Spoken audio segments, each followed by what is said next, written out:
जब मेरी शादी हुई थी तो उस समय मेरी उम्र 30 साल थी। ऐसा नहीं है कि लड़के नहीं मिल रहे थे, काफी लड़के मिले, लेकिन कुछ ने मुझे रिजेक्ट कर दिया और कुछ को मैंने। 30 की उम्र होते होते जवानी भी ढलने लगी थी और किसी भी कीमत में कोई लड़का शादी करता तो उसकी उम्र 30 साल से ज्यादा होती। बनारस के अच्छे परिवार में शादी हुई। मेरे पति पढ़े लिखे और एक स्कूल में टीचर थे। हमारे बीच प्यार था। उनका पढ़ा लिखा होना और मेरा सिर्फ 12वीं पास होना कभी हमारे बीच नहीं आया। चूंकि मेरा परिवार काफी बड़ा था तो सास ससुर ननद सभी थे।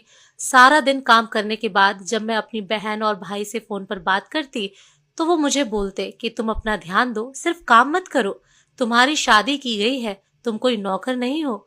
और मुझे भी उनकी बातें सुनकर लगता कि ये सही बोल रहे हैं।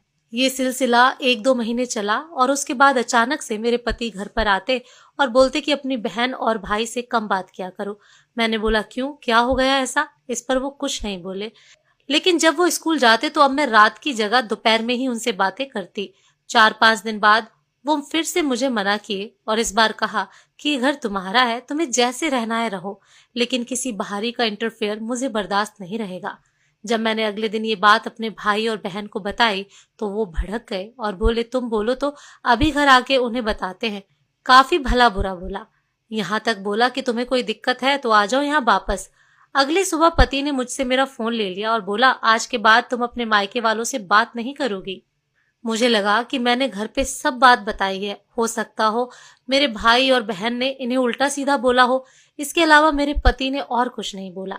मेरे मायके के लोग कई बार मुझे फोन किया और जब कॉल रिसीव नहीं हुई तो उन्होंने मेरे पति के फोन पर फोन किया। उन्होंने साफ मना कर दिया कि आप लोग थोड़ा कम कनेक्शन रखिए। इतने में अगले दिन मेरे घर के लोग मेरे ससुराल आते हैं और मेरे पति और घर वालों के ऊपर चिल्लाते हैं कि पहले तो किसी ने कुछ नहीं बोला, उसके बाद मेरे पति मेरा फोन लेके आते हैं और सारी बातें जो मेरी बहन से हुई और भाई से हुई सबके सामने रिकॉर्ड किया हुआ सबको सुनाते हैं। अब मुझे पता चला कि मेरे फोन में सारी बात रिकॉर्ड होती थी, जिसे सुनने के बाद मेरे पति मुझे बात करने के लिए मना करते थे। बात और बढ़ गई। मेरी बहन ने मुझे घर चलने को कहा और बोला इन सब से रिश्ता तोड़ लो।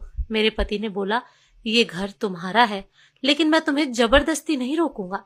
ये फैसला तुम खुद करो, तुम्हें हमारे यहाँ रहना है या अपने मायके वापस जाना है। बस ये याद रखना, अगर यहाँ रहना है तो अपने मायके वालों से रिश्ता तोड़ना होगा और अगर मायके जाना है तो मुझसे रिश्ता तोड़ना होगा। मेरे भाई ने बोला ऐसे परिवार में रहना जेल में बंद होने जैसा, तुम हमारे साथ चलो, इससे अच्छे घर में तुम्हारी शादी होगी। मुझे भी लगा अभी सिर्फ 6 महीना हुआ और ये स्थिति है, आगे पता नहीं क्या होगा। मैं अपनी बहन और भाई के साथ मायके वापस आ गई।